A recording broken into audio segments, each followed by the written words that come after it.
Hello, I'm the priest from St. David's Episcopal Church in Westmead, and given the pandemic circumstances this year, we're going to be having to celebrate and observe Holy Week and Easter from home. And never ever having done this, I've been doing a lot of research and working with our organist Stephanie Budway, who's also the liturgy professor at Vanderbilt Divinity School, on how to help folks do what the earliest Christ followers did, and that was basically to have home church. So how do you observe the many stories and many splendored days that is Holy Week? I think one way to do that is simply creating a sacred space in your home. And this is something that for those of you with young children might be a really wonderful thing to do that you might end up keep doing. So what you want to do is you just simply want to find a place in your home, whether it's a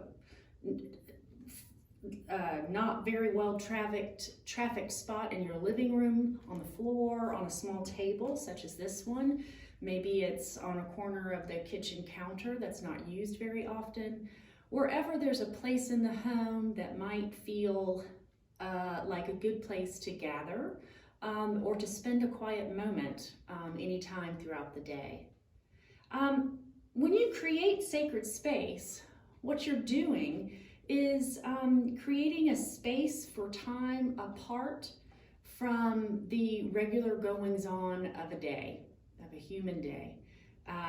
Those things, eating and drinking and showering and setting the table and cleaning the floors, all of those are indeed sacred acts if you're in the mind of having those be sacred acts. But I think for most of us, those things are what we might call mundane, even kind of profane things that we might do throughout the day, where we think they're actually separated from the sacred. At the end of the day, nothing is separate from the sacred. There is no secular. There is no difference between sacred and profane. That's another conversation, though. So, but to set aside a place for quiet meditation or quiet reflection during this week in particular, I think is really important. So you'd find a small table, or again, put it on the floor, and you might choose a covering. The days of Holy Week have colors. Of course, you might already know that Palm Sunday is red because it's the day that we read the entire Passion story of Jesus when he is crucified on the cross. And so that color remains for Holy Monday, Holy Tuesday, and Holy Wednesday. Holy Thursday, or Maundy Thursday as we call it, switches to white because Jesus is embodying the kind of servanthood that God dreams for us to have. And in our baptismal covenant, in our baptismal vows, that image comes through. And so we're reminded of our baptism. And so for that reason, white might be, white is the color for that day. Good Friday, of course, is black. I'm going to say some things here in a minute about each one of those days in a moment. And then on Holy Saturday, there's nothing actually that covers the table. Easter Sunday, of course, is white, and a lot of folks might put gold in there as well to try to differentiate it between baptism, even though the ideas and images of death and baptism are very much present on Easter. So let's begin setting up our sacred space for Palm Sunday. We're going to use a red cloth to cover our table. And we're going to put some things on here that are meaningful, yet not tacky. So in the words of Parker Palmer, who's a writer about things, Christ and following, and what it's like to live that life, he says that making a space sacred means adding touches of beauty. So whatever you put here, make it simple and elegant, but make it also meaningful.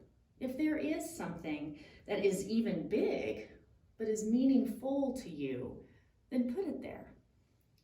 For me, I like the outdoors a lot. So I'm going to have a flower, and I'm going to put it in this corner. And I think what might be also important is to have the notion of water always present.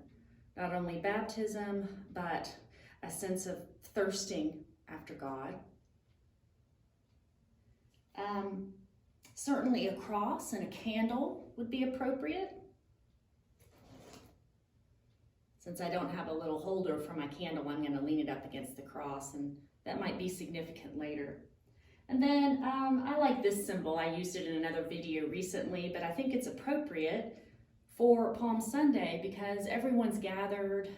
It's a weird Sunday because you start out with all these celebrations, that people waving palms in the story to welcome Jesus into Jerusalem, and then you end it with the crucifixion of Christ. So you start off really happy and end up really desolate. So I'm going to put these there to remind me what day it is.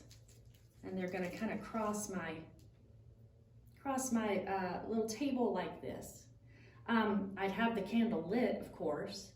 And that's kind of how I would do how I would do Palm Sunday. For Holy Monday, Tuesday, and Wednesday, there are certainly stories that happen in the Gospel of John in particular when Jesus enters Jerusalem. And each of those days, something significant happens. It also depends on which Gospel you're reading as well. So I'm going to change my sacred space a little bit just to keep my mind focused on the fact that it's Holy Monday or Holy Tuesday or Wednesday. I'm going to take the palms off because they don't seem to be applicable anymore. And I might take the water away. I might make the cross a little bit more central. And I might give some room for the Bible. Because on these days we have the opportunity to follow along with daily prayer. I've provided some links at the bottom that lead you to some tools to help you follow along with those readings and those events that happen with Jesus in the temple complex, in the roads of Jerusalem. Lectio Divina would be a wonderful way that you could do with persons of all ages to encounter those stories in a thoughtful way. Lectio Divina is in its more simplified form is basically reading through a passage 3 different times. And if you have people using different voices, meaning a man's voice, a child's voice, a woman's voice, or a teenage voice, that can really add depth to your reading. So you would read through the passage once, and the leader of this particular reading would encourage people to be listening for a word or phrase that jumps out at them, something that grabs their attention or imagination. And then have a period of silence, if that's possible. Young children might not make that possible. And then you would ask people what word or phrase jumped out at you. Then you would read the passage again, but this time you're listening to a word or phrase that applies to your life right now. Something that might, a word that might be a sticking point because it seems like there are a lot of factors in your life or elements in your life that are surrounding the idea that that word represents. You'd observe a period of silence again, and then the convener would ask people to share what those are. Usually you don't have a lot of crosstalk or discussion because we can get lost in the chit-chat of those kinds of conversations. And what we're really aiming to do is go deeper and deeper into the particular passage that we're reading together. And then finally, you would read the passage a 3rd time. And this time you're listening for what God might be calling you to do or to be in that passage. Observe a period of silence afterwards, and then a longer discussion usually takes place after this last reading. And you're really looking for any kind of directive that you might be feeling nudged in the direction of through that third reading of that passage. Early next week, I'll be providing a recording of the Stations of the Cross here in the nave as well. And you can either follow along with that, or you can make your own Stations of the Cross around your home or your yard. This, again, might be something really wonderful to do with children. I'm not sure I would do the full 14 with younger kids, but I would do 8 to 10. And again, there's a link at the bottom of this video that will lead you to places where you might be able to find some information on making your own Stations of the Cross. There's also another link to Sharon Eli Pearson's website / blog called Build Faith. And she has a wonderful thing called Holy Week in a Box. And it's a very small box, about no bigger than this cross here. And it contains all of the days of Holy Week. And it's very simple to make and very simple to share with children. It's another great way to make use of this kind of sacred space in your home during Holy Week when we're stuck at home and not able to be in our churches. For Maundy Thursday, this year we're asking you to conduct an agape meal at home.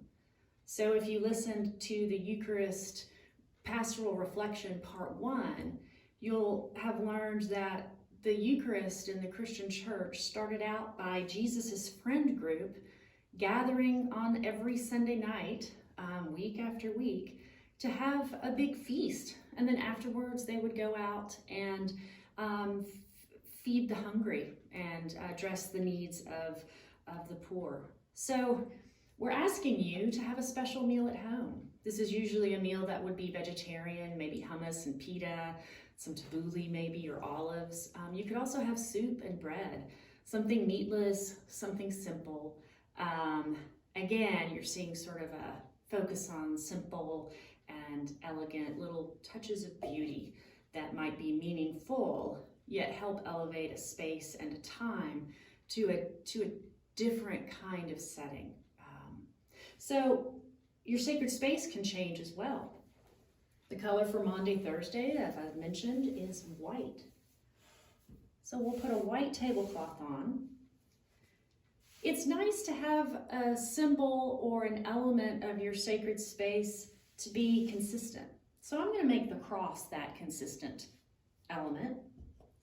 And on this particular day, water would be appropriate. So I'm going to put our water back on the table. You can choose to have maybe some votive candles. You could even move your sacred space to the middle of the table around which you'll enjoy the agape meal. There will be a link to this plan for the agape meal, the sort of order of service, if you will, again at the video at the bottom. And I encourage you to make use of this time to experience something new and different out of Maundy Thursday that we normally do. There's two primary activities that happen, or two primary elements to the Maundy Thursday service, and that is the act of foot washing and the sharing of the Lord's Supper, sharing of communion or Eucharist. We're not able to do either of those things together as a community this year. And so in the order for service, again, because of the pressure of the pandemic, there's special attention paid to hand washing at the very beginning of the agape meal order of service. If you would like to exchange that for a foot washing, feel free to do so. But there is something especially appropriate this year about focusing on the hands. I know that we have that image of Pontius Pilate washing his hands of any guilt that he has over the decision to give him over to crucifixion. However, I think this year it would be successful and easy to separate that from the need to wash our hands and be mindful both of our own health and the health of others. So it could be very simple, this setup, and you can Again, make it in the middle of your table. You could start the hand washing at the site of your sacred space and then move to the table. There will be a pastoral reflection on the 17th chapter of John for this particular service, the Agape meal service, that is. And you're encouraged to listen to it before or after, not at all. If it doesn't help you, observe Maundy Thursday. The second day of the Triduum is Good Friday, and that day is marked by definitely a somber mood. For good reason. It's the day that Jesus was crucified. Our service will be at noon. We'll be live streaming that day, but you may want to follow along near your sacred space or at another place in your home. So what would sacred space look like on Good Friday? Probably the most simplistic of all the days. We would have black on as a tablecloth. I'm going to have my cross again,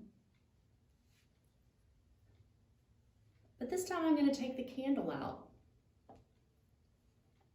So we're being very stark and very simple.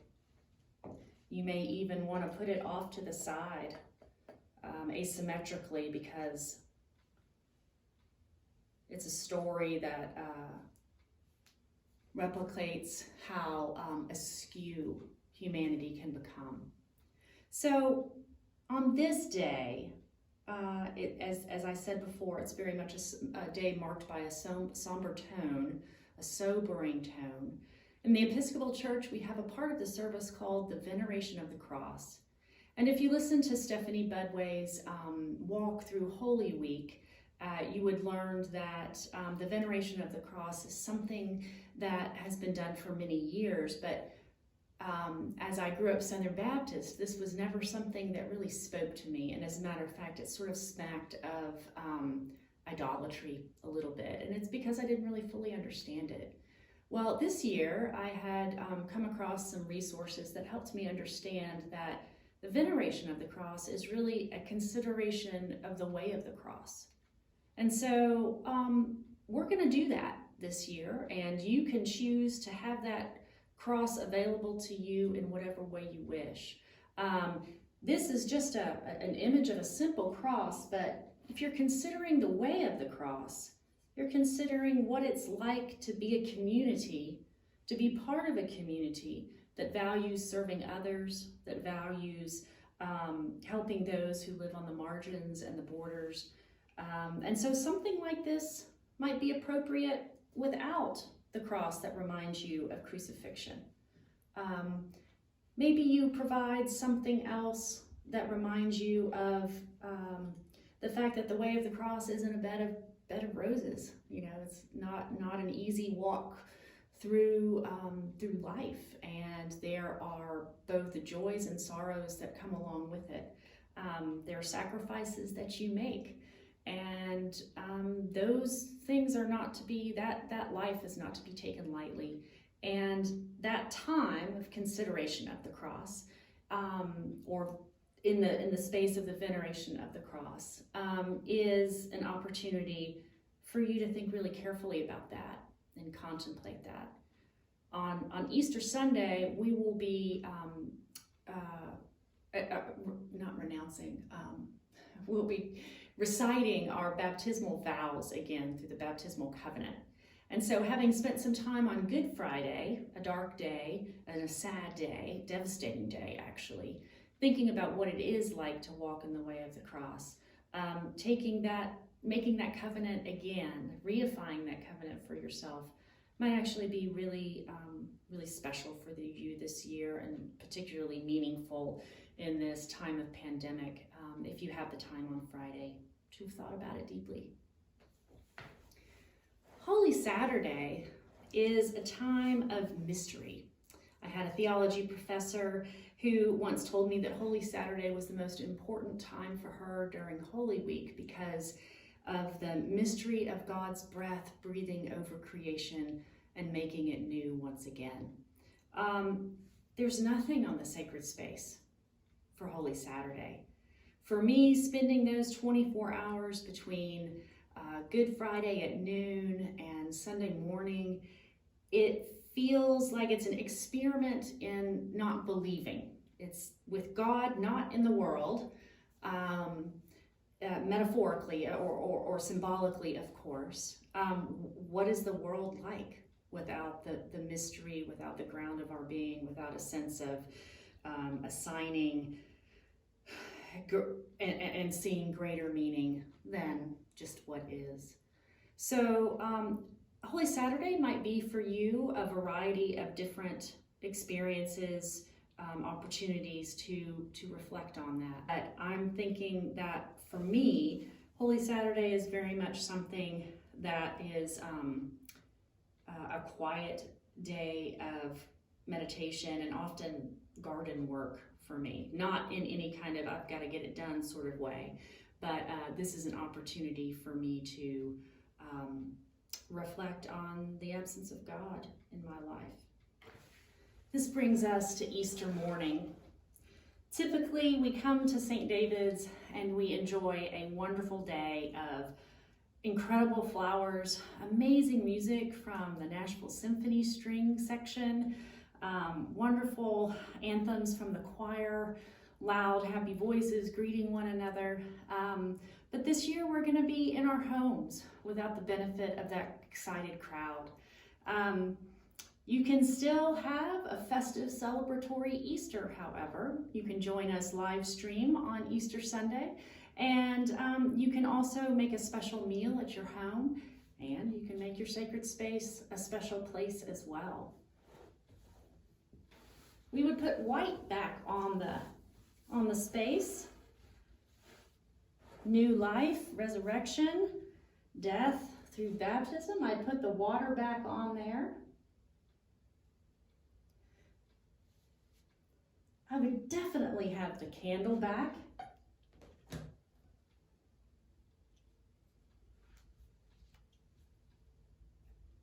And I would light it. You can have many candles too. I'm going to put the cross down this time because I don't want to forget about it, but I also don't want it to be front and center, because what is front and center is the new life that Christ offers us. And I would put my friends back on here as well, because I get to share this joy with my community, however separated we might be. In addition to these elements, I might introduce all manner of flowers or elements from outside. I would put greenery. If I had some stickers of butterflies, I might put those on here as well. If there was some kind of butterfly symbol, I'd use that. Eggs, you could put eggs on there as well. We won't get into the historical symbology of eggs, but it would be a very appropriate symbol to have on this day. I encourage you to make the sacred space burst open with the beautiful spring that we're having here in Middle Tennessee right now. So I might just decorate it like so. Even having plants to the side. You can make it however elaborate that you want it to be. So on this day, I would have these things set up in the morning, or set them up in the morning, or you could even set them up on Saturday night if you'd like to wake up and have this freshly meeting your eyes when you come to be here for just a moment before the Sunday service, or even after. I just really encourage you to think about what brings you to the most life, and try to make those into symbols. Try to find ways to represent those elements, even if they're the community of St. David's, in a way that is meaningful for you. Maybe you put a copy of the directory on here. Maybe you put a St. David's pen, or whatever you might have from St. David's onto this table, so that you can be reminded of that which brings you deeper into life. Whatever you do, this is what you have the ability to do as part of your makeup. So in my background in religious studies, this is something that always stood out to me, and I find evidence of it in the work that I do in the church, and that is that we were built with a religious imagination to be able to make sense out of everyday life. And that religious imagination is what gives birth to symbols and ritual, wonderful stories that tell us who we are and where we came from. Not stories necessarily that entertain or that explain things, but stories that kind of get at the essence of what it is to experience the human condition. And so it's no different in Christianity. We have to find ways to make meaning, and this is the way we do it. It's just a different way than we're used to doing it at church because we're not together. We don't have that benefit of community. But you have the power and you are empowered to do so at home. And it might be something that you end up keeping up. If you have any questions, please do call or text me or email me or respond below in the comment section. And I look forward to seeing and hearing what how people end up observing Holy Week. I would love it if you took photographs and sent it in, even small videos, and I could put them together and put them on this channel or on Facebook. So please do take advantage of this time and see how God might be trying to reach out and get closer to you and bring you deeper into your life.